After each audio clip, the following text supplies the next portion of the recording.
बिहार का एक पत्रकार मनीष कश्यप, जिसे सन ऑफ बिहार के नाम से जाना जा रहा था, ऐसे में जैसे ही तमिलनाडु मामले पर उस पर कार्रवाई की जा रही है और जब एनएसए की बात सामने आ गई है, एनएसए की धारा लगा दी गई है, तो ऐसे में कई लोगों का सवाल ये उठ रहा है कि आखिरकार अब मनीष कश्यप का क्या होगा।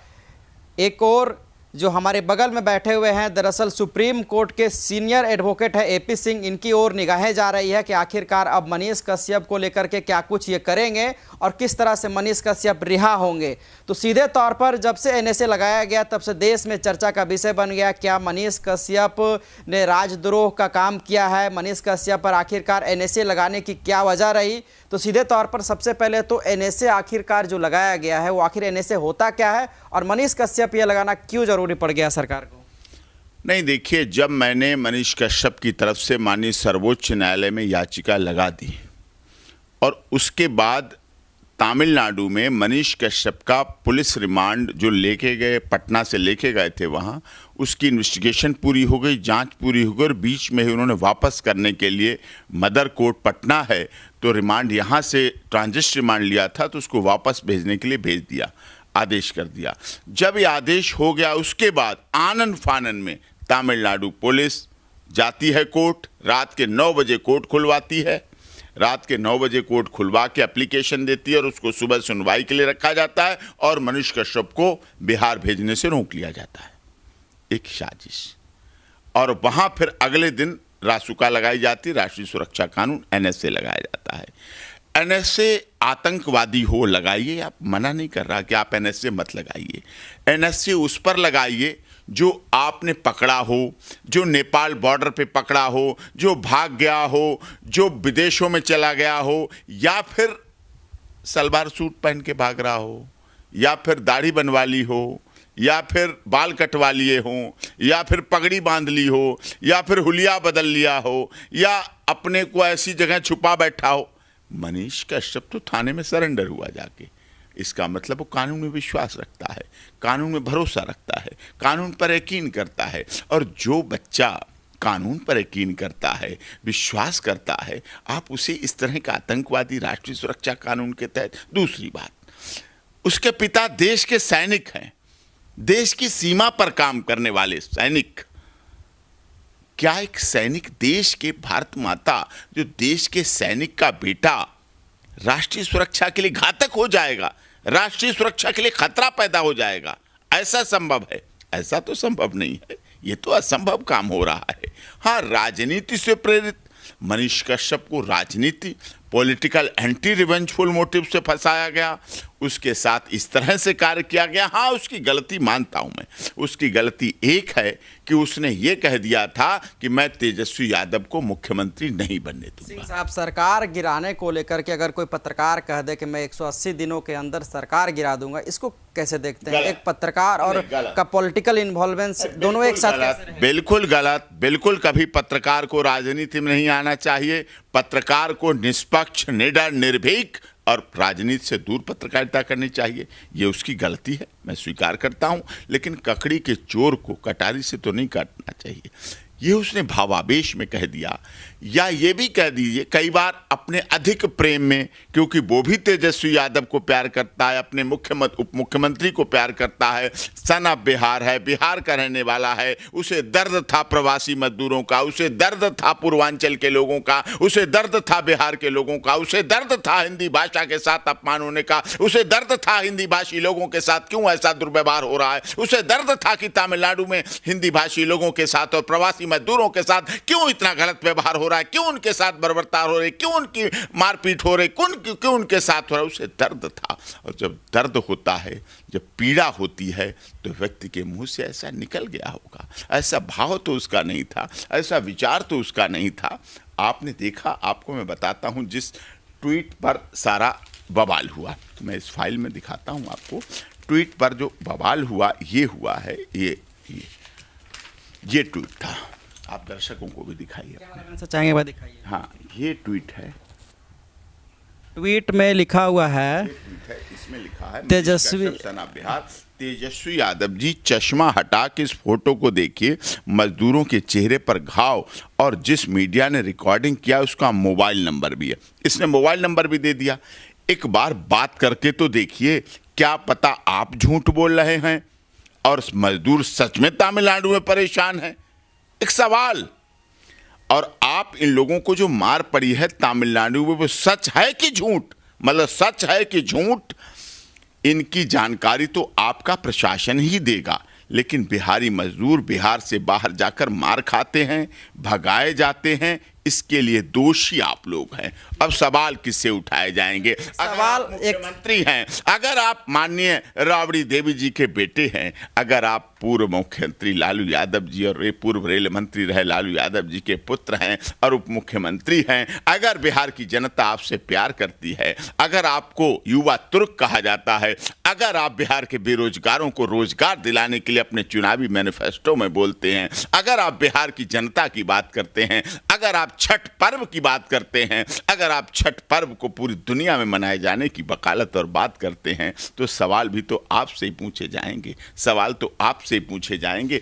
और ये सवाल केवल मनीष कश्यप ने नहीं उठाए, ये सवाल, और आपको दिखा रहा हूं बहुत इंपॉर्टेंट चीज, ये देखिए, ये है बर्बर तमिल, बर्बर वर्ड है बर्बर।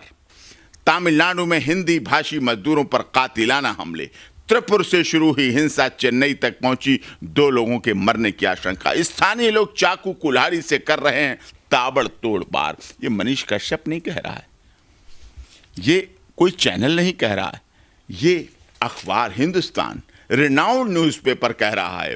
त्रिपुर से शुरू हुई हिंसा चेन्नई तक पहुंची, 2 लोगों के मरने की आशंका। बर्बर तमिलनाडु में हिंदी भाषी मजदूरों पर कातिलाना हमला मजदूरों पर। वहीं पर दूसरी खबर है, बिहार जैसे गरीब राज्य पर ध्यान दे केंद्र सरकार, नीतीश कुमार कह रहे हैं ट्रेनों में जगह नहीं। ये क्या है मानवता? डर से घरों में बंद है हिंदी भाषी। बिहारी मजदूरों का दर्द, प्रभावित इलाकों में कारखाना जाना छोड़ा, आर्थिक संकट भी मंडराने लगा। तमिलनाडु प्रशासन मूक दर्शक। हिंदुस्तान कह रहा है, अपना बिहार कह रहा है, दैनिक भास्कर कह रहा है, दैनिक भास्कर कह रहा है, या और न्यूज चैनल कह रहे हैं, जी न्यूज कह रहा है, प्रभात खबर कह रहा है, ये सारे अखबार कह रहे हैं। और केवल वही नहीं, ये तमिलनाडु में बिहार के मजदूर निशाने पर, स्टेशनों पर घर लौटने वालों की लगी लंबी कतार, बताई अपनी पीड़ा, प्रभात खबर कह रहा है। त्रिपुर में फंसा है परिवार, जान से डर रहे हैं। बिहारी मजदूरों को तमिलनाडु प्रशासन द्वारा पीटा जा रहा है। केंद्रीय सरकार एवं बिहार सरकार करे पहल। डॉक्टर साहनी, अनिल कुमार साहनी, ये चल रहे हैं, ये अखबार कह रहे हैं।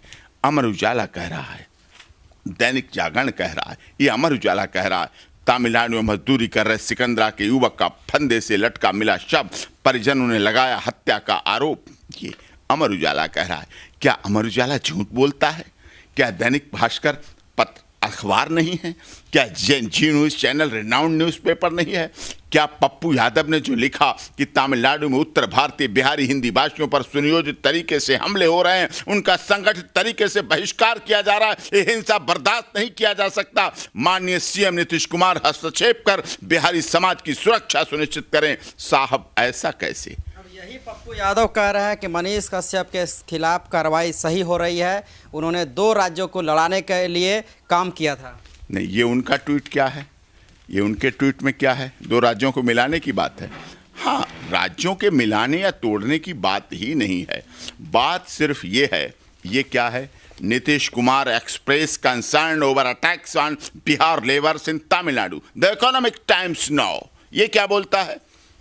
नीतीश कुमार जी मुख्यमंत्री हैं, उन्होंने Bihar chief minister Nitish Kumar on Thursday expressed concern over the alleged attack on laborers hailing from the state in far of Tamil Nadu. I have learnt from newspaper that laborers from Bihar who are employed in Tamil Nadu are being attacked. I have asked the Chief Secretary and the Director General of Police of Bihar to speak to officials in Tamil Nadu and ensure safety and security of Bihari workers there. Kumar tweeted. Chief minister का काम था, उन्होंने किया, उस चीज को निभाया। ये चीजें, और उस पर सबने लिखा, सबने बोला, सबने कहा, सबने सुना, लेकिन एफआईआर किस पर दर्ज हुई? एफआईआर सिर्फ मनीष कश्यप पे बिहार में दर्ज हुई सीरियल से। देखिए एक प्लान के साथ बिहार 3/23 एफआईआर, 5-3 तो दर्ज, ठीक है, 3/23।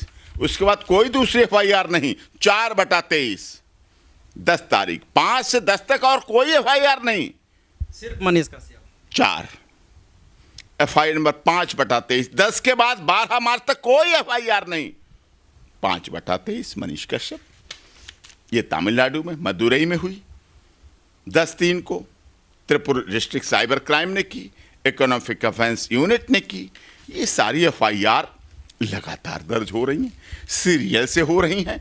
एक घटना, एक ट्विटर, एक व्यक्ति करने वाला, एक व्यक्ति प्रवासी मजदूरों की लड़ाई लड़ने वाला, एक उनके हितों की बात करने वाला, एफआईआर रजिस्टर्ड उसी के खिलाफ हो रही, और व्यक्ति कर रहे हैं, उनकी बात कर रहे हैं, उनके लिए नहीं रजिस्टर्ड हो रही। इससे लगता है उसने जो गलती की कि हम तेजस्वी यादव को मुख्यमंत्री नहीं बनने देंगे, बस उसका ककड़ी का चोर कटारी से काटा जा रहा है। क्या लगता है सिंह साहब, रात को कोर्ट खुलवा देना, इसको कितना हद तक सही मानते? बाकायदा कई मामलों में कोर्ट को खुलवाया जाता है। कोर्ट खुल गई मनीष कश्यप के लिए, और कहीं ना कहीं एनएसए की जो बात है अब वो निकल करके आ गई है, इसको कैसे देखते हैं? कोर्ट खुलना रात में कितना सही मानते? देखिए, हमने भी माननीय सर्वोच्च न्यायालय में कोर्ट खुली, कई बार मामलों में खुली। दिल्ली दंगे जब हो रहे थे तो मेरे पास इतने फ़ोन आ रहे थे, तो ऑनरेबल हाई कोर्ट खुली दिल्ली की। जब किसान आंदोलन में किसानों का वकील था, किसानों की तरफ से केस लड़ रहा था, उस समय टिकैत जी का आंदोलन हटाया जाने वाला था रात में, उस समय भी उन्होंने बात की, तो हमने सुप्रीम कोर्ट में, ऑनरेबल सुप्रीम कोर्ट को खुलवाने के लिए प्रोसेस शुरू किया। फिर उनकी पुलिस हट गई, उनको हटा लिया गया पुलिस को, और वो आंदोलन चलता रहा। देखिए, कानून बनाना, व्यवस्था रखना राज्य का काम है, बहुत महत्वपूर्ण काम है, रखना चाहिए। लेकिन आपने उत्तर प्रदेश में देखा था, हाथरस प्रकरण हुआ, उसे जातिगत रंग दिया गया। मैं ये नहीं कहता कि उसमें क्षत्रिय समाज के 4 लड़कों को बना दिया गया मुलजिम, मैं जाति की बात यहाँ नहीं कर रहा, लेकिन सच्चाई ये थी, दुरुपयोग किया जा रहा था SC/ST एक्ट का। दुरुपयोग मैं पहले दिन से कह रहा हूँ। जब वहाँ हाथरस पहुँचा, अखिल भारतीय क्षत्रिय महासभा के मानवेंद्र सिंह जी के साथ और जो अध्यक्ष थे उन सब के साथ, संगठनों के द्वारा जब वहाँ पहुँचा, जो संगठन थे उनकी तरफ से पहुंचा, कई संगठनों ने हमें किया और लेके मैं गया। जब वहाँ ये बात आई, तब भी मैं कह रहा था कि ये मर्डर नहीं है, रेप नहीं है, गैंग रेप नहीं है। और वो पूरी लड़ाई के बाद देखो रिजल्ट आता है, जब केस पर फैसला आता है, अलीगढ़ कोर्ट करती है, तो फैसले में साफ साबित हो जाता है कि तीनों आरोपी बरी, बाइज्जत बरी, एक को केवल झगड़े में सजा दी गई और तीनों मुलजिमों को बरिज्जत बरी कर दिया गया। झूठा साबित हुआ। जबकि राहुल गांधी ने जो उस पर राजनीति की, योगी जी से भी इस्तीफा मांगा गया, बहुत पूरा तूफान आ गया था। लेकिन माफ़ कीजिए, आप लोग उस तरह के, आपका भी चैनल उत्तर भारत और सब जगह बहुत देखा जाता है, आप ग्राउंड जीरो पर रिपोर्टिंग करते हैं और आप लोगों को सच्ची खबर, असली खबर, सच की तह तक जाके उसको दिखाने का प्रयास करते हैं। लगातार आप टाइम ले रहे थे, अब टाइम मिला तो आप कर रहे हैं इंटरव्यू, अच्छी बात है, होना चाहिए, सच्चाई तक जाना चाहिए।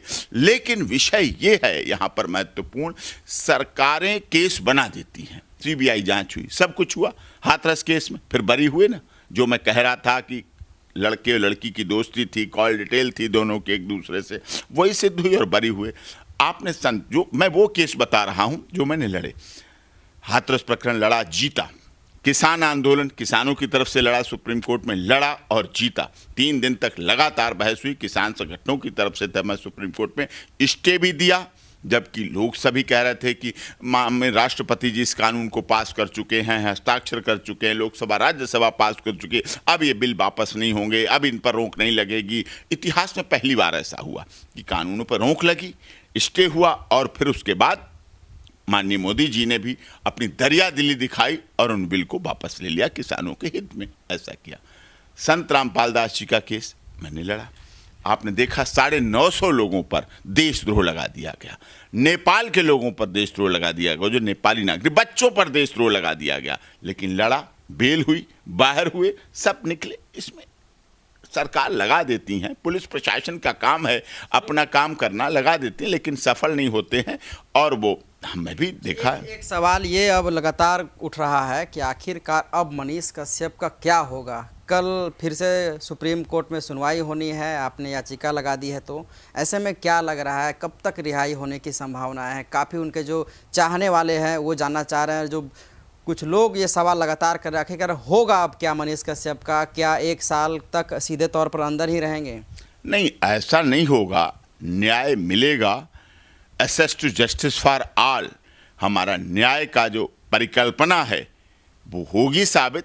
हमारा देश का संविधान, जो डॉक्टर भीमराव अंबेडकर संविधान निर्मात्री सभा के अध्यक्ष रहे हैं, क्योंकि हमारा संविधान कोरी किताब नहीं है, ज्वलंत है, जीवंत है, 150 करोड़ लोगों के साथ मिल के चलता है। और माननीय सर्वोच्च न्यायालय उस पर पूरी तरह से मूक दर्शक की तरह नहीं रहती है। सुप्रीम कोर्ट बोलती है, सजग है, जागरूक है, और हमारी उसमें याचिका लगी हुई है। हाँ, अभी उसमें आगे नोटिस होगा, उसमें आगे प्रोसीडिंग होगी, कार्रवाई होगी, समय लगेगा, लेकिन इंतजार का समय दिया। हाँ, नहीं, वो कोई लास्ट नहीं है, उसमें आगे प्रोसेस होगा, प्रोसेस कंप्लीट होगा, उसमें उसके बाद सफलता मिलेगी। लेकिन access to justice for all, न्याय सबको मिलना चाहिए, मिलते हुए होना दिखना चाहिए, और न्याय की परिपक्वता होनी चाहिए। हमारे देश का एक आम नागरिक, आपने देखा है कभी छोटा व्यक्ति जब आपस में लड़ता है, बहुत छोटी बात के लिए लड़ता है, तो वो क्या कहता है? I will see you in court, मैं तुम्हें कोर्ट में देखूंगा, मैं तुम्हें अदालत में देखूंगा। इसका मतलब क्या हुआ? उसका भरोसा है, उसका एक विश्वास है, उसकी विश्वास प्रियता है, उसकी अदालत के प्रति विश्वास है, न्याय के प्रति विश्वास है। तो वो न्याय के प्रति विश्वास ही उसको वहाँ तक पहुँचाता है, और न्याय की भावना ही उस तक पहुँचाती है, और न्याय प्रियता की भावना ही आगे जाकर न्यायालय में पहुँचती है और न्याय की परिकल्पना पर खरी उतरती है। जब access to justice for all का फार्मूला हमारे देश में चल रहा है, तो साफ कहा गया है कि 99 दोषी चाहे छूट जाएं, 99 दोषी चाहे छूट जाएं, लेकिन किसी एक निर्दोष को सजा नहीं होनी चाहिए। उड़ीसा का मैंने पुरी का केस, भगवान जगन्नाथ रथ यात्रा का केस लड़ा। कोरोना काल में अनुमति नहीं मिल रही थी, बहुत से मंदिरों को नहीं मिल रही थी, लेकिन उड़ीसा और लोगों की इच्छा थी कि भगवान जगन्नाथ रथ यात्रा की थोड़ी दूर तक की यात्रा हो, लेकिन हो, मतलब निकले, रथ पर निकले भगवान जगन्नाथ। माननीय सर्वोच्च न्यायालय ने पहले डिसमिस की SLP, फिर रिव्यू लगाई गई, फिर अनुमति दी, फिर सारा हुआ, उस पर भी लोगों ने FIR की, दर्ज किया, बहुत हुआ, लेकिन उसमें भी सब केस इकट्ठे हुए, सब एक जगह ट्रायल हुआ, सब जगह चले, सब चीज़ें परिस्थितियाँ हैं, लेकिन चीज़ें अच्छी होंगी। हमें तमिलनाडु सरकार हमारी कोई विरोधी नहीं है। तमिलनाडु के स्टालिन जी से भी अपने अच्छे संबंध हैं, तेजस्वी यादव से भी अच्छे संबंध हैं, नीतीश कुमार जी भी आंदोलन से निकले हुए नेता हैं। लालू यादव, लोकनायक जयप्रकाश नारायण, राम मनोहर लोहिया के आंदोलन से निकले हुए नेता के पुत्र तेजस्वी यादव हैं। लालू यादव की तो बेटी का जन्म ही मीसा का क्या है, मीसा का जन्म ही तब हुआ था जब Lalu Yadav maintenance internal security act में जेल में बंद थे। तब उन्हें खबर मिली कि आपके बेटी का जन्म हुआ है, उन्होंने कहा इसका नाम मीसा रख दो, वही तो मीसा है, और मीसा कहीं बाहर का नाम थोड़ी है।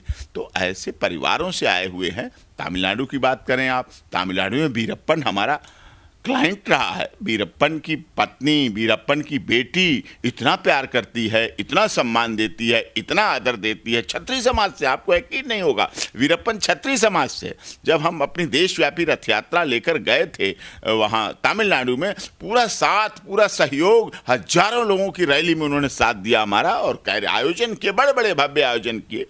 तमिलनाडु के किसान संगठन हैं, वो भी हमारे हैं, क्लाइंट हैं, और कितने न्यूज़ चैनल वहाँ वाले हैं। चेन्नई में बहुत अच्छा प्यार मिलता है, और बहुत अच्छा स्टालिन से संबंध वाले लोग भी हैं, जो निश्चित तौर पर वहाँ के मुख्यमंत्री को भी सही सलाह देंगे, सही राय देंगे, जिससे मनीष कश्यप के साथ न्याय हो सके, अन्याय न हो, बलि का बकरा न बनाया जाए उसे, और ककड़ी का चोर कटारी से न काटा जाए। साहब, एक चीज़ मैं आपसे कहना चाहता हूँ, कई लोग तरह तरह के बातें सोशल मीडिया पर भी करते हैं, #I support मनीष कश्यप भी चलता है, तो उनका विरोध भी होता है, लेकिन ये एक तबका है जो सीधे तौर पर फॉरवर्डों को टारगेट कर रहा है कि मनीष कश्यप का वही लोग समर्थन कर रहे हैं जो कहीं ना कहीं फॉरवर्ड लॉबी विचारधारा से है, फॉरवर्ड है, ये इसको कैसे देखते हैं? इसको जातिवाद तरीके से जो बांट दिया जा रहा है। सब जाति के बंधन में नहीं बंधा है।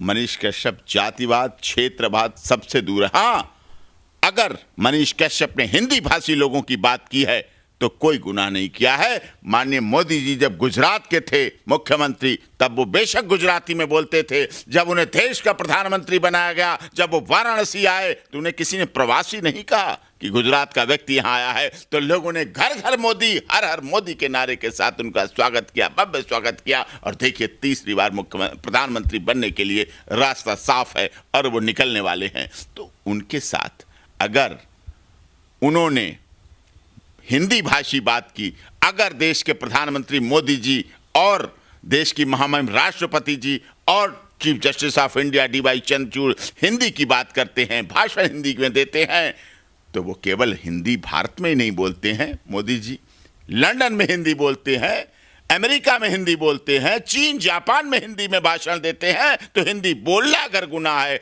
अगर हिंदी भाषा के बारे में बात करना गुनाह है, अगर हिंदी भाषी लोगों के लिए साथ देना गुनाह है, तो मनीष कश्यप ने गुनाह किया है। और इस देश का हिंदी भाषी समाज, हिंदी भाषी देख रहा है। भाषा के आधार पर बांटा नहीं जाना चाहिए, लेकिन दुख के साथ करना पड़ रहा है। मोदी जी बहुत संघर्ष कर रहे हैं आज भी देश में, लेकिन जातिवाद भी आज देश में है, क्षेत्रवाद भी देश में है, भाषावाद भी है, संप्रदायवाद भी है, आतंकवाद भी है। क्या ये सच नहीं है कि आज भी आसाम में हिंदी भाषी लोगों के साथ गलत व्यवहार होता है? क्या ये सच नहीं है कि महाराष्ट्र में आज भी हिंदी भाषी लोगों के साथ गलत व्यवहार होता है, गलत तरीका अपनाया जाता है, उनके साथ गलत व्यवहार होता है? ये सच है। और इस सच को दूर करने के लिए ही माननीय मोदी जी लगातार संघर्ष कर रहे हैं, प्रयास कर रहे हैं, और उसके लिए सफलता मिलेगी। वही लड़ाई मनीष कश्यप ने लड़ी। उस समय देश में जब आज़ादी की लड़ाई लड़ी जा रही थी, तो राजगुरु सुखदेव, भगत सिंह, चंद्रशेखर आज़ाद, राम प्रसाद बिस्मिल, रोशन सिंह, अशफाक उल्लाह खां, इन लोगों ने भी लड़ाई लड़ी, देश की आज़ादी की लड़ाई लड़ी। न किसी धर्म की बात थी, न जाति की बात थी, न क्षेत्र की बात थी, न संप्रदाय की बात की। लेकिन उन सब लड़ाई को लड़ने के बाद भी उस समय उन्हें देशद्रोही कहा जाता था। लेकिन आज वही 23 मार्च को जब हम शहीदी दिवस मनाते हैं, तो राजगुरु सुखदेव, भगत सिंह के लिए लोग अर्पण करने के लिए तैयार हो जाते हैं। और नेताजी सुभाष चंद्र बोस ने जैसे कहा था कि तुम मुझे खून दो, मैं तुम्हें आज़ादी दूंगा, आज़ादी की लड़ाई लड़ी। मनीष कश्यप ने वही पत्रकार मान रहे हैं, बड़ा तबका तो उसे यूट्यूबर बता दे रहा है। यूट्यूबर भी क्या है? पत्रकारी तो होता है, पत्रकारी तो है। पहले रवीश कुमार पत्रकारिता करते थे मेन स्ट्रीम मीडिया में। आज रवीश कुमार क्या कर रहे हैं? पत्रकारिता कर रहे हैं। पत्रकारिता अजीत अंजुम जी क्या करते थे न्यूज़ 24 में? हमारे बहुत इंटरव्यू हैं उनके साथ, 11, 12, 13 बहुत इंटरव्यू हैं। आज वो पत्रकारिता करते हैं, पत्रकार हैं। तो इसमें गलत क्या है? पत्रकार तो होना गलत नहीं है, यूट्यूबर होना तो गलत नहीं है, सोशल मीडिया पे पत्रकारिता होना तो गलत नहीं है। पत्रकार तो पत्रकार है। देखिए, आपको एक याद दिलाता हूँ, महात्मा बुद्ध थे, गौतम बुद्ध एक जंगल में जा रहे थे। उस समय एक बहुत बड़ा डाकू था, डाकू अंगुलीमाल। अंगुलीमाल डाकू क्या करता था, जो भी उसे मिल जाता था उसको मार डालता था, काट देता था, उसकी एक उंगली काटता था और अपने में लटका लेता था। उसने बड़ी माला पहन रखी थी, लंबी सी अंगुलियों की कटी हुई, तो उसे कहते थे अंगुलीमाल डाकू। एक दिन जंगल में मिल गया अंगुलीमाल डाकू गौतम बुद्ध को। अब आप महात्मा बुद्ध को भी कहने लगो किस जाति के हैं, लेकिन ऐसे संतों की कोई जाति तो नहीं होती कि वो क्षत्रिय समाज के थे या किसके थे। महात्मा बुद्ध थे, महात्मा तो महात्मा है। तो जब उनसे पूछा, अंगुलीमाल डाकू ने कहा एकदम ठहर जा। अंगुलीमाल डाकू था, बहुत विकट डाकू था, हत्यारा था। उसने जोर से बोला ठहर जा गौतम बुद्ध को। गौतम बुद्ध ने कहा मैं तो ठहर गया, तू कब ठहरेगा? एकदम काउंटर में बोला मैं तो ठहर गया, तू कब ठहरेगा? इस बात का असर अंगुलीमाल पर इतना पड़ा जीवन में, इतना पड़ा जीवन में, वो उसकी आखिरी घटना थी और वो एक सामान्य इंसान बन गया और वो महात्मा बुद्ध का शिष्य बन गया। उसने अपनी आपराधिक प्रवृत्ति समाप्त कर दी। तो मनीष कश्यप उस संत की तरह है। उसने कहा है कि कब तक प्रवासी मजदूरों के साथ, कब तक झारखंड, बिहार, छत्तीसगढ़, आसाम, मेघालय, मणिपुर, अरुणाचल प्रदेश, उत्तर प्रदेश, इन सब लोगों के साथ, इन सब मेहनतकश मजदूरों के साथ कब तक अन्याय होगा। ये वो प्रदेश हैं जिन्होंने सोना, लोहा, अभ्रक, मैग्नीज, खनिज, तांबा, ये सारा कुछ दिया है, ये सब कुछ दिया है, सब कुछ दिया है। सर एक छोटा सा सवाल, मैन पावर दी है देश को, दुनिया को मैन पावर दी है।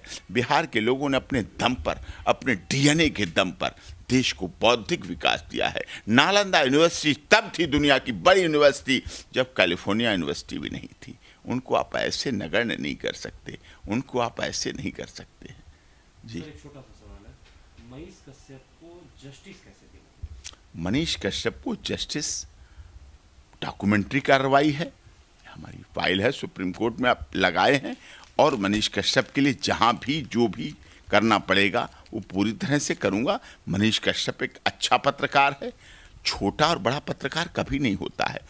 आपकी भाषा में हो सकती है छोटी मैगजीन, बड़ी मैगजीन, छोटा अखबार, बड़ी अखबार। लग रहा है कि मनीष कश्यप एक यूट्यूबर हैं और बड़े मीडिया हाउस चैनल ना होने की वजह से ही उनके ऊपर ऐसा मामला दर्ज हुआ है, क्योंकि खबरें तो और भी कई अखबारों में ना आपने देखा, मैंने दिखाया आपके दर्शकों को, हिंदुस्तान, अमर उजाला, अमृत बाजार पत्रिका, दैनिक जागरण, जी न्यूज, सब चैनल ने दिखाई। कोर्ट के सामने किस प्रकार से प्रस्तुत रखा जाएगा उसे, समय समय पर जहाँ जहाँ ज़रूरत है उसको रखा जाएगा, और कोर्ट समझेगी और कोर्ट देखेगी। कोर्ट ज्वलंत है, जीवंत है, इसमें कोई शक नहीं, और उसमें समझेगी, कई देखेगी। सालों में देखा गया कि जब भी कोई पत्रकार, जब भी कोई एक्टिविस्ट सरकार के विरुद्ध में जाकर के कुछ भी अगर बोल देता है तो उसके ऊपर एनएसए या यूएपीए लगा दिया जाता है, तो इस पे आपकी क्या राय है? नहीं, देखिए, यूपीए, एनएसए, राष्ट्रीय सुरक्षा कानून, इन सब चीज़ों का माननीय सर्वोच्च न्यायालय भी कह चुकी है। अभी जब हाथरस केस चल रहा था, आपको याद होगा, मैं लड़ रहा था, तब भी चेन्नई का एक पत्रकार आया था और उसको मथुरा में गिरफ्तार किया गया था, उस पर भी यही धाराएं लगाई गई थी। लेकिन यहाँ तो नहीं किया गया गलत व्यवहार साउथ के किसी व्यक्ति के साथ, पत्रकार के साथ। यहाँ के पत्रकारों ने तो उसको सम्मान दिया, हम लोगों ने उसको सम्मान दिया और उसे बरी करके यहाँ से भेजा। तो लेकिन लगा दी गई धारा, लेकिन बरी भी हुआ है और निकलेंगे भी। और बात छोटे बड़े पत्रकार की है ही नहीं।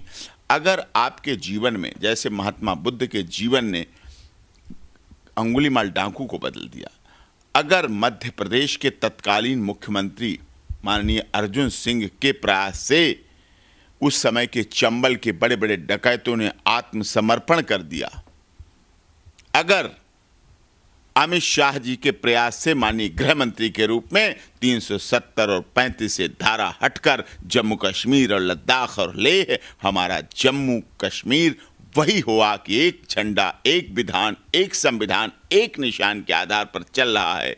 अगर वही जम्मू कश्मीर जहां हुए बलिदान मुखर्जी, वो कश्मीर हमारा था और हमारा बन गया और अपना हो गया, तो लोग तो नहीं समझते थे कि कश्मीर दुनिया में जाता था तो लोग कहते थे इस बात को कि Kashmir issue there is no solution, उसकी समस्या का कोई समाधान नहीं। कहते थे ना लोग, समस्या का समाधान हुआ, निपटारा हुआ। इसी तरह से प्रभु श्री राम के मंदिर का लोग कहते थे ना, मंदिर वहीं बनाएंगे, तारीख नहीं बताएंगे। मंदिर भी बना, तारीख भी बताई, सब कुछ हुआ। मथुरा काशी का भी जीर्णोद्धार, ट्रिपल तलाक भी हुआ। मैं तो ट्रिपल तलाक में था एडवोकेट। ट्रिपल तलाक भी हुआ, उसमें भी निपटारा हुआ। किसान आंदोलन का भी निपटारा हुआ, किसान बिल भी वापस हुए, हाथरस प्रकरण भी हुआ, रामपाल जी भी बाहर हुए। स्वामी चिन्मयानंद जो उत्तर प्रदेश के बहुत बड़े पूर्व गृह राज्य मंत्री रहे भारत सरकार में, अटल जी की सरकार में पूर्व गृह राज्य मंत्री रहे स्वामी चिन्मयानंद, उनको भी झूठा फंसाया गया। केवल राजनीतिक प्रतिद्वंदिता के कारण उनको झूठा फंसाया गया कि वो प्रदेश के महामहिम गवर्नर साहब बनने वाले थे, वो ना बन जाएं, वो मुमुक्षु यूनिवर्सिटी न बना दें शाहजहांपुर उत्तर प्रदेश में, शिक्षा के बड़ा काम न कर दें।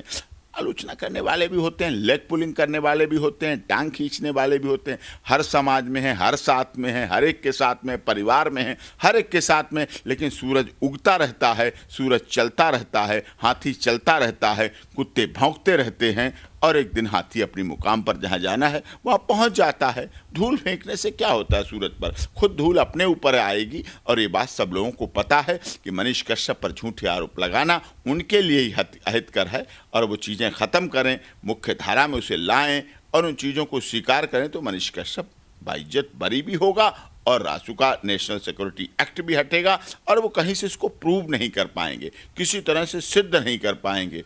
इस बात को जो मनीष कश्यप ने बाद में कही है उससे पहले और लोगों ने पहले कह चुके हैं। आपने देखा पप्पू यादव कह चुके हैं, बिहार विधानसभा के लोग भी कह चुके हैं, बिहार विधानसभा अध्यक्ष भी कह चुके हैं, और सब लोगों को कहने का फर्ज है।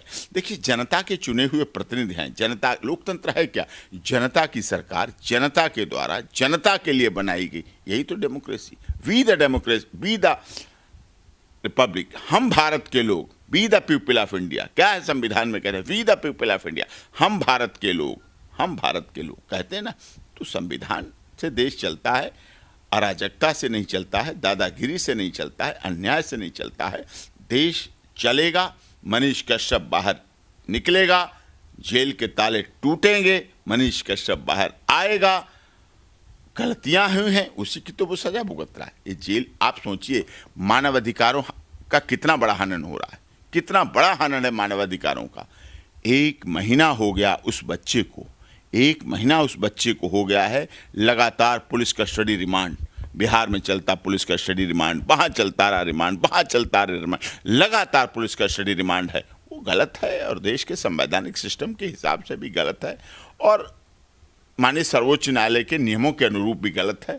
और निश्चित हम लड़ाई जीतेंगे, लड़ाई बड़ी है, लड़ाई लंबी है, लेकिन बिहार और आम जनता, देश की जनता का, देश के प्रवासियों का, पूरी दुनिया के प्रवासियों का हमारे साथ सहयोग है, हमारे साथ साथ है, हमारे साथ इसमें पूरा सहयोग कर रहे हैं, पूरा सहयोग उनका साथ। देखिए आप, बिहार बंद हुआ, बिना किसी मंच के, बिना किसी माला के, बिना किसी माइक के बंद हुआ, बिना किसी प्लेटफार्म के बंद हुआ, बिना किसी राजनीतिक दल के बंद हुआ, बिना किसी सामाजिक संगठन के द्वारा बंद हुआ, बिना किसी काल के बंद हुआ, पूरा बिहार एकदम बंद हुआ।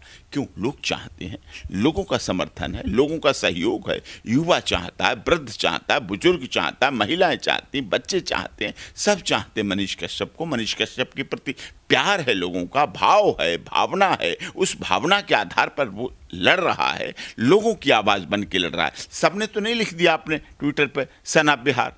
क्या तेजस्वी यादव सन ऑफ बिहार नहीं है? हैं? क्या लालू यादव जी सन ऑफ बिहार नहीं है? क्या राबड़ी देवी डॉटर ऑफ या बहू ऑफ बिहार नहीं है? हैं? नीतीश कुमार बिहार सन ऑफ नहीं है? रविशंकर प्रसाद जी सन ऑफ बिहार नहीं है? कौन नहीं बिहार है? सब कुछ है, लेकिन उसका एक भाव था लिखने का। उसने मनीष कश्यप सन ऑफ बिहार लिखा तो उसका भाव था, लोग उसे सहयोग कह रहे हैं उसके चैनल के माध्यम से, सोशल मीडिया के माध्यम से। और सोशल मीडिया तो ज्वलंत है, जागृत है। आपने देखा कोविड-19 कोरोना पेंडेमिक में सोशल मीडिया ने कितना दिखाया, और सोशल मीडिया और न्यूज़ चैनल के आधार पर उन पर उस समय भी केस रजिस्टर्ड होना शुरू किया। आपको याद दिलाऊं मैं, जब कोविड-19 कोरोना पेंडेमिक चल रहा था 2020 में पहले दौर में, तो आप जैसे सभी चैनल वालों ने खबरें दिखाना शुरू की, शासन प्रशासन के खिलाफ खबरें दिखाना शुरू की, क्योंकि दिखाएंगे। खबरें किसके खिलाफ दिखाई जाएंगी? खबर दिखाई जाएगी शासन के खिलाफ, खबर दिखाई जाएगी प्रशासन के खिलाफ। अगर देश में लाशें पड़ी थीं शमशान घाटों में, तो उन लाशों को आपके चैनल ने दिखाए। अगर लाशों की लाइन गंगा में बह रही थी तो दिखाने का काम किया। अगर लाशें शमशान घाट के आगे लाइन लगी थी, अगर अस्पतालों में लोगों को एम्बुलेंस नहीं मिल रही थी, अगर अस्पतालों के बाहर लोग पड़े थे, कौन दिखाएगा? वहां का डीएम दिखाएगा, वहां का एसपी दिखाएगा, पत्रकार दिखाएंगे, आप जैसे ज्वलंत लोग दिखाएंगे। जब वो चीज़ दिखाएंगे, शासन प्रशासन को बुरा लगेगा। शासन प्रशासन ने FIR रजिस्टर्ड की, उस समय भी कई पत्रकारों के खिलाफ रजिस्टर्ड हुई, लेकिन हमने वो विषय, मेरे पास बहुत फ़ोन आए, बहुत लोगों ने संपर्क किए, FIR भेजी, हमने बहुत महत्वपूर्ण मुद्दा माननीय तत्कालीन चीफ जस्टिस ऑफ इंडिया के सामने मेंशन किया, वहाँ रखा।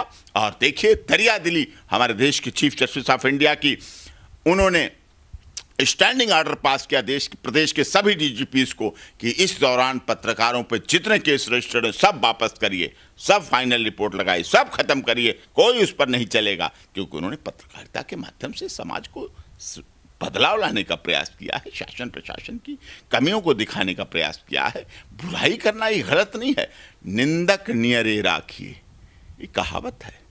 निंदक नियरे राखिए, आंगन कुटी छवाए। निंदा करने वाले को आप पास रखिए, तभी आपका सुधार होगा, तभी आपका परिवर्तन होगा। पंडित जवाहरलाल नेहरू जी प्रधानमंत्री, प्रथम प्रधानमंत्री कहते थे कि विपक्ष होना जरूरी है। मोदी जी कहते हैं हाँ, विपक्ष होना बहुत जरूरी है। नितिन गडकरी जी कहते हैं, भारतीय जनता पार्टी के बहुत माननीय सम्मानीय मंत्री हैं, देश की सड़कों के लिए उन्होंने बहुत काम किए हैं। वो कहते हैं कि कांग्रेस मजबूत होनी चाहिए, कि विपक्ष मजबूत होगा तभी तो हम मजबूत होंगे। हमारी कमियां कौन बताएगा, हमें बुराइयां कौन बताएगा, हमें सुधारेगा कौन, हमें बदलाव कौन लाएगा, हमारे में परिवर्तन कौन लाएगा। तो ये चीज़ निंदक नियरे राखिए, विपक्ष होना चाहिए। आपने मोदी जी की एक नई बात नहीं देखी। मोदी जी अपने भाषण में नया नहीं कुछ कहते हैं, जो उनके बारे में बुराई कही जाती है। कांग्रेस ने कुछ लोगों की भीड़ में कहा कि मोदी जी की कब्र कब खुदेगी। कहा, मोदी जी को पता चला, मोदी जी ने लाखों की भीड़ में बोलना शुरू कर दिया कि लोग हमारी कब्र खोदने की तैयारी कर रहे हैं, हमारी कब्र खुदेगी कब पूछा जा रहा है, हमारे साथ देश की जनता है, ये हमें कब्र नहीं 2024 में तीसरी बार प्रधानमंत्री बनाने जा रही है। तालियां बजी, लोगों ने स्वीकार किया। तो इस तरह से विरोध की बातों को भी अपने पक्ष में कर लेने वाला ही सच्चा राजनेता होता है।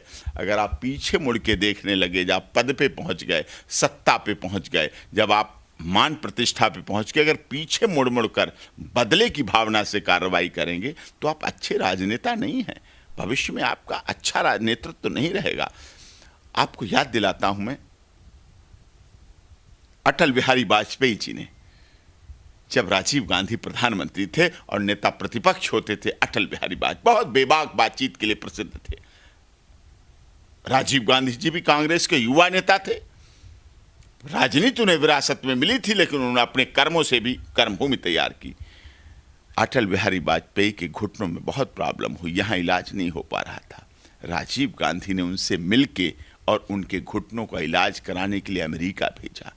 जब अटल बिहारी वाजपेयी जी वापस इंडिया आए, हम लोग मिले, हमारे पिताजी के साथ, उनके साथ मिलने गए। उन्होंने बड़ी साफ बेबाक बातचीत में कहा कि अगर राजीव गांधी ना होते तो मेरे घुटनों का इलाज नहीं हो पाता, मैं तो मर जाता। इलाज कराया उन्होंने। अटल जी ने कभी जब पाकिस्तान भारत पे हमला कर रहा था तो कहा था इंदिरा जी के सामने, इंदिरा जी के शासनकाल में, कि इंदिरा जी को साधारण न समझो, वो दुर्गा है, वो दुर्गा का रूप धारण करके विध्वंसकारियों को खत्म कर देगी।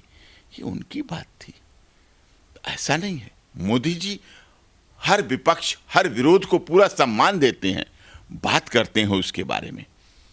जवाहरलाल नेहरू जी एक बार लखनऊ पहुंचे, देश के प्रधानमंत्री थे, वहां के मेयर जनसंघ से जुड़े हुए थे व्यक्ति। उस समय उन्हें विरोध करना था, क्योंकि लखनऊ में आए, सम्मान भी करना था, विरोध भी करना था, प्रोटोकॉल के आधार पर सम्मान करना था देश के प्रधानमंत्री जवाहरलाल नेहरू जी का, वहाँ के मेयर का। जब वो वहाँ पहुँचे, नेहरू जी को लाल गुलाब बहुत पसंद था, लाल गुलाब लगाते थे, लाल गुलाब बहुत पसंद था। उन साहब ने क्या किया, लखनऊ में बहुत सारे काले गुलाब इकट्ठे किए और काले गुलाब से हर जगह, एयरपोर्ट से लेके और उनका स्वागत, हर जगह काले गुलाब, काले गुलाब, काले गुलाब। अब गुलाब भी रखा था, लोगों को एहसास हो रहा गुलाब तो बहुत पसंद है चाचा नेहरू जी को, लेकिन काला गुलाब था। नेहरू जी ने ताड़ लिया मतलब समझ लिया। वो ताड़ना नहीं है जो रामचरितमानस में लोग कहते हैं सकल ताड़ना के अधिकारी, गलत इंटरप्रीट करते। ताड़ लिया मतलब समझ लिया। ताड़ना को लोग कहते हैं मारना पीटना, ऐसा नहीं है। नेहरू जी ने ताड़ लिया।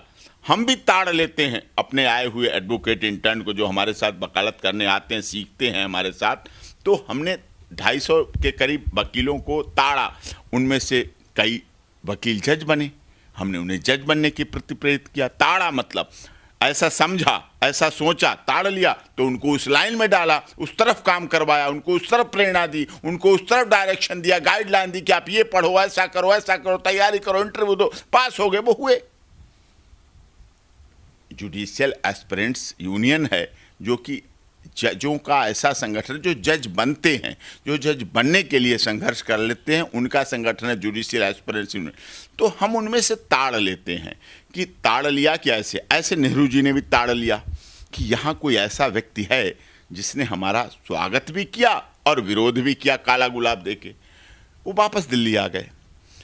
बाद में एक डेलीगेशन जाना था इंडिया से बाहर कुछ चीज़ें कलेक्ट करने के लिए, कि भारत के लिए चीज़ें कलेक्ट करने, रिसर्च करने के लिए। तो उस लिस्ट में लखनऊ के उन साहब का नाम था। उन्होंने कहा हम तो विरोधी हैं, हम तो विपक्ष के लोग हैं, हमारा नाम कैसे भेज दिया? सत्ता के लोग तो अपने नाम भेजते हैं बाहर जाने के लिए। वो आ गए, दिल्ली तो आ गए। दिल्ली में मिलने का प्रयास किया, नेहरू जी से नहीं मिल पाए। वापस जाने का कार्यक्रम था, विदेश चले गए। 10 दिन बाद वहाँ से वापस आए बाहर घूम के। फिर वो यहाँ रुक गए कि नहीं, अब तो मैं नेहरू जी से मिल के ही जाऊँगा, प्रधानमंत्री जी से मिल के जाऊँगा। नेहरू जी ने टाइम दिया उन्हें मिलने के लिए, मिले। तो नेहरू जी से उन्होंने कहा कि मैंने तो आपका काले गुलाब से स्वागत किया था, मैं तो आपका विरोध कर रहा था, मैं तो आपका विरोधी हूँ, आपने मुझे क्यों विदेश भेज दिया इतनी बड़ी यात्रा पर, सरकारी खर्चे पर? नेहरू जी ने कहा कि मैं समझ गया था, मैंने ताड़ लिया था कि जो व्यक्ति मेरे लिए काले गुलाब इतने इकट्ठे कर सकता है लखनऊ के आसपास से, क्योंकि उस समय काले गुलाब इकट्ठे करना, आज तो वैरायटी बहुत बढ़ गई हैं, उस समय आज़ादी की शुरुआत में काले गुलाब इकट्ठे करना बड़ा कठिन काम था। कि जो व्यक्ति इस समय हमारे लिए काला गुलाब इतना इकट्ठा कर सकता है, मेहनत कर सकता है, वो विदेश में जाकर भी भारत के लिए बहुत कुछ इकट्ठा कर लाएगा, बहुत चीज़ें इकट्ठी कर लाएगा, बहुत चीज़ें रिसर्च कर लाएगा। तो ले आए आप, मुझे पता है आप में वो क्षमता थी, आप में वो चीज़ें थी, संस्कार थे। तो विरोध वैचारिक होना चाहिए, विरोध वैचारिकता की भाव से होना चाहिए, लेकिन इस तरह से नहीं होना चाहिए कि मनीष कश्यप जैसे विरोध करने वालों पर रासुका लगा दी जाए, गिरफ्तार कर लिया जाए, 1-1 महीने पीसी रिमांड लिया जाए, उसके साथ ऐसा गलत किया जाए। ये दुखद है, बहुत दुखद है, ये नहीं होना चाहिए। जी बहुत बहुत शुक्रिया। तो ये हमारे साथ सीनियर एडवोकेट AP सिंह थे और इनके ज़रिए हम कई बातों को जानने का प्रयास कर रहे थे और ये लगातार आपको दिखाते रहेंगे कि मनीष कश्यप जुड़ी क्या कुछ अपडेट है, क्योंकि अब सुप्रीम कोर्ट में मनीष कश्यप का केस यही देख रहे हैं। शुक्रिया।